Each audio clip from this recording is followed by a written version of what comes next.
നിമിഷപ്രിയയുടെ മോചനത്തിനായി സാധ്യമായ എല്ലാ ഇടപെടലും തുടരുകയാണെന്ന് നിമിഷപ്രിയ ആക്ഷൻ കൗൺസിൽ. വിഷയത്തിൽ കേന്ദ്ര സർക്കാർ സ്വീകരിച്ച നടപടികൾ സംബന്ധിച്ച് കോടതിയെ ധരിപ്പിക്കാൻ അറ്റോർണി ജനറലിന് നിർദ്ദേശം നൽകി. ഹർജി തിങ്കളാഴ്ച സുപ്രീം കോടതി പരിഗണിക്കും. നിമിഷപ്രിയയുടെ മോചനത്തിനായി അടിയന്തര ഇടപെടൽ ആവശ്യപ്പെട്ട സേവ് നിമിഷപ്രിയ ആക്ഷൻ കൗൺസിലാണ് സുപ്രീം കോടതിയെ സമീപിച്ചത്. അടിയന്തര സാഹചര്യം കണക്കിലെടുത്ത് തിങ്കളാഴ്ച ഹർജി പരിഗണിക്കാനിരിക്കെ അറ്റോർണി ജനറലിനോട് കേന്ദ്ര സർക്കാർ സ്വീകരിച്ച നടപടികൾ സംബന്ധിച്ച കോടതിയെ ധരിപ്പിക്കാൻ നിർദ്ദേശം നൽകിയിട്ടുണ്ട്.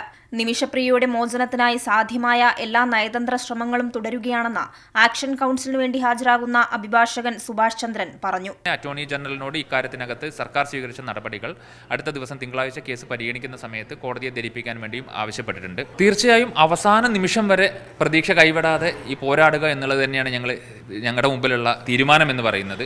ഞങ്ങൾ ഒരു ഘട്ടത്തിലും പ്രതീക്ഷ കൈവിടുന്നില്ല. ഞങ്ങൾ എല്ലാ സമയത്തും ഇതിന്റെ സാധ്യമായ എല്ലാ ശ്രമങ്ങളും ഞങ്ങൾ നടത്തും. നിമിഷപ്രിയയുടെ മോചനത്തിനായി അടിയന്തര ഇടപെടൽ ആവശ്യപ്പെട്ട് ഇടതുപക്ഷ എംപിമാരും കേന്ദ്ര സർക്കാരിന് കത്തയച്ചിരുന്നു.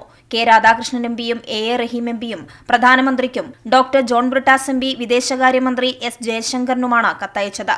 വധശിക്ഷാ തീയതി പ്രഖ്യാപിച്ചതിനാൽ ദയാധനം നൽകി നിമിഷപ്രിയയെ മോചിപ്പിക്കാൻ അടിയന്തര ഇടപെടൽ കത്തിലൂടെ ആവശ്യപ്പെട്ടു. നേരത്തെ വിഷയം നിരവധി തവണ പാർലമെന്റിൽ ഡോക്ടർ ജോൺ ബ്രിട്ടാസ് എംപി ഉയർത്തിയിരുന്നു. എന്നാൽ നിമിഷയുടെ കുടുംബവും കൊല്ലപ്പെട്ടയാളുടെ കുടുംബവും തമ്മിലുള്ള തർക്കമാണിതെന്ന ഉദാസീന നിലപാടാണ് കേന്ദ്ര സർക്കാർ സ്വീകരിച്ചത്.